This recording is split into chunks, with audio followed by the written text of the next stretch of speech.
சரி, இந்த சிம்ம ராசி சிம்ம லக்னத்தை சேர்ந்த ஆண்களை மணந்து கொள்கிற பெண்கள் என்ன டெக்னிக் ஃபாலோ பண்ணும்? சிம்ம ராசி சிம்ம லக்னத்தை சேர்ந்த ஆண்களை மணந்து கொள்ள போகிற பெண்கள், மணந்து கொண்ட பெண்கள் என்ன டெக்னிக் ஃபாலோ பண்ணும்? இவங்க என்ன பண்ணுவாங்க, இவங்க உறவினர் பற்று அதிகம் உள்ளவங்க, இவங்க ஜனம், இவங்க ஆளுங்க அப்படிங்கிற பற்று அதிகமா இருக்கும். குறிப்பா அப்பா வழி சொந்தங்கள். அவங்க அடிக்கடி அவங்க உறவினர்கள், நண்பர்கள் இவங்கெல்லாம் வீட்டுக்கு அடிக்கடி வச்சு அவங்களுக்கு எல்லாம் விருந்து போடணும், அவங்கள சாப்பாடு போடணும், வருஷத்துக்கு ஒரு தடவை ஏதோ ஒரு விருந்து வைக்கணும், அடிக்கடி விருந்து வைக்கணும் அப்படின்னு சொல்லி நினைப்பாங்க. அந்த விருந்து வைக்கணுங்கிற எண்ணம் இவங்களுக்கு ரொம்ப அதிகம். எல்லாரும் சாப்பிடணும், நம்ம சொந்தக்காரங்களாம் நம்ம வீட்டுல சாப்பிடணும் அப்படிங்கிறது ரொம்ப அதிகம். சரி, அது மாதிரி விசேஷ விருந்துகளை செஞ்சிட்டு இருக்காங்க.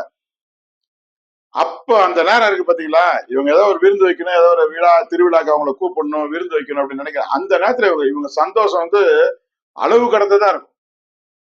அந்த மாதிரி ஒரு சந்தோஷமான மனநிலை இருப்பாங்க. அந்த சூழ்நிலைகள் அடிக்கடி ஏற்படக்கூடிய மாதிரி வீட்டுல இருந்தா அவங்கள சந்தோஷமா இருக்கக்கூடிய சூழ்நிலை அவங்க அவங்க அவங்களோட ஆட்களை பத்தி, அவங்களுடைய பூர்வீக ஆட்களை பத்தி, அவங்க ஜனங்களை பத்தி அவங்க பேசும்போது அந்த சந்தோஷமா இருக்கும்போது அவங்களுக்கு செய்யப்போய் ஏற்பட்ட சந்தோஷம் அப்படியே இவங்க மெயின்டைன் பண்ணிட்டு வந்தாங்கன்னா அப்ப வாழ்க்கை துணைவரை இவங்க சந்தோஷமா வச்சுக்குவாங்க.